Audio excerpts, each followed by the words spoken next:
So my gardening history goes way back. My Swedish grandfather was a gardener, and when we moved to Seattle when I was in high school, one of my first jobs was working on Saturdays at Malmo Nursery in Seattle, down below the university. And I sort of fell in love with that, and at some point the University of Washington Arboretum had decided that they were going to turn over the care of the Japanese garden to the Seattle City Parks Department, but they didn't know quite when it was going to happen, and the old Japanese head gardener had retired at 85 or something, and they were advertising for the job, and I thought, well, I was sort of between lots of different things in my life. I'd love to do that job.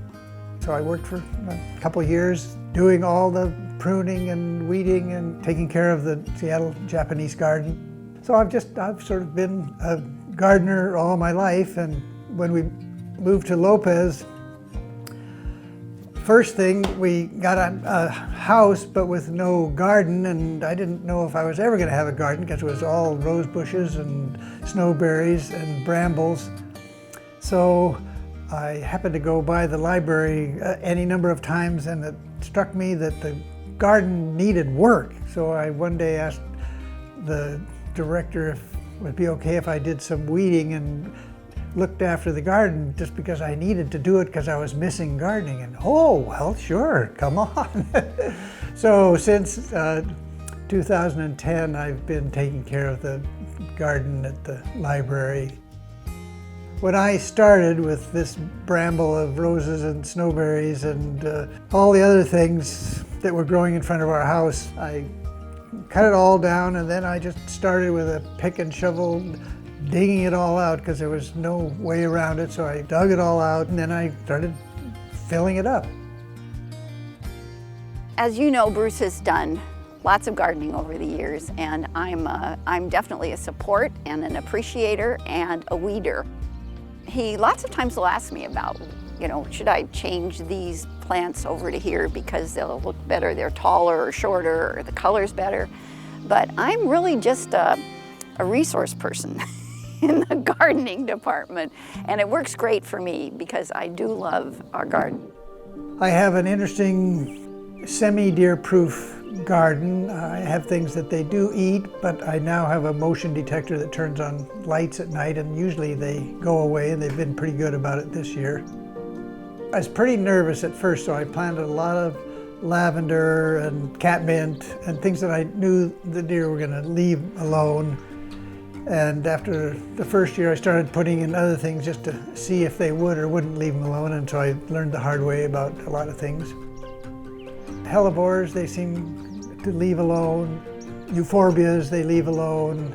Rhubarb, they tend to leave alone most of the time. And then I've sort of gradually been trying out other things, and they seem to be leaving my columbines alone. They're leaving my delphiniums alone so far. Ornamental alliums, they seem to leave alone. It's a work in progress, I would say.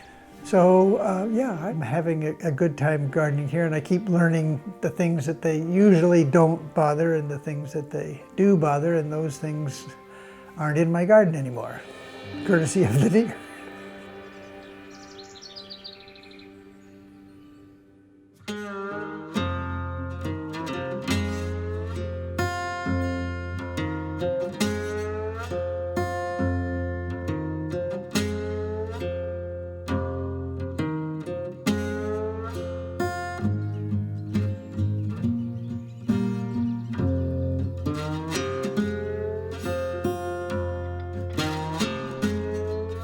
I watched my dad carving a piece of wood every time a brother or sister got born, and that's maybe where I started thinking about it.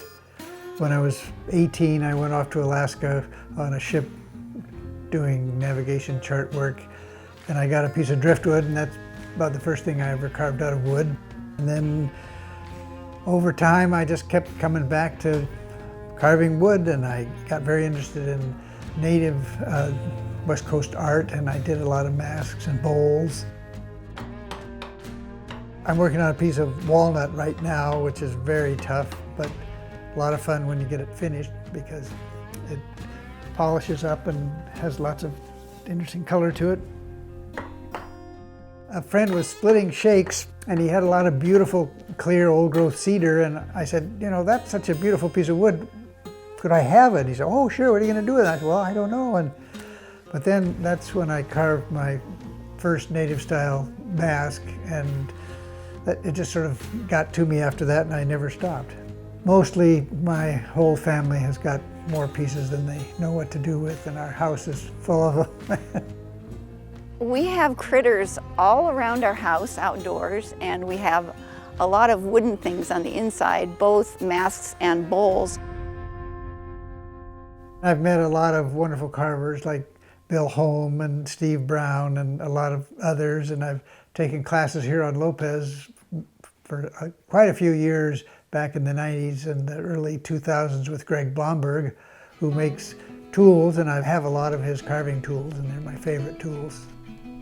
He seriously started his art career when we moved to British Columbia and had more time, and then here he's really started his stone carving. When we moved to Lopez Island 11 years ago, my old friend from the Native Plant Society, Tamara Buchanan, who I didn't even realize was a sculptor, said, you've got to come to my house and take a class. It's in 2 weeks, and here's how you sign up. And after that camp, I got started on granite, and I just couldn't stop myself. And the first thing I carved was a little bird about this big. But then the next thing I carved was a 2-ton frog that's at the Lopez Community Center. And I just keep going. It's a lot of fun. There was a bear that I carved that's down at the Physical Therapy Center. Some granite is much harder than other granite, but this was extremely hard, and I had it roughed out, and I was ready to give up. I said, Bobby, it's just too hard, and I've got this whole section down below that I don't want to carve off. It's just, I don't think I'm going to finish it. Well, why do you want to carve it off? That bear's holding a fish. Oh, so I had inspiration, and that solved the problem.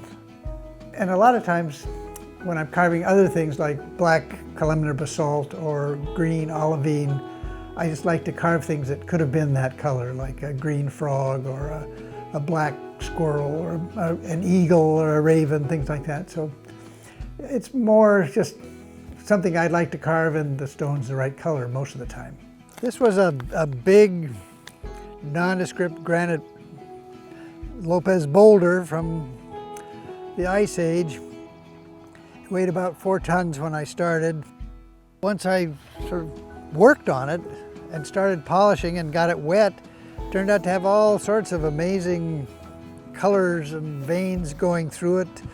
And this is all the same rock. So this is what it looks like unpolished, and this is what it looked like polished. I mean, and it looked way more like a wet seal than I ever imagined. So it's going to end up at the swimming pool when it gets finished, and there may be a naming contest.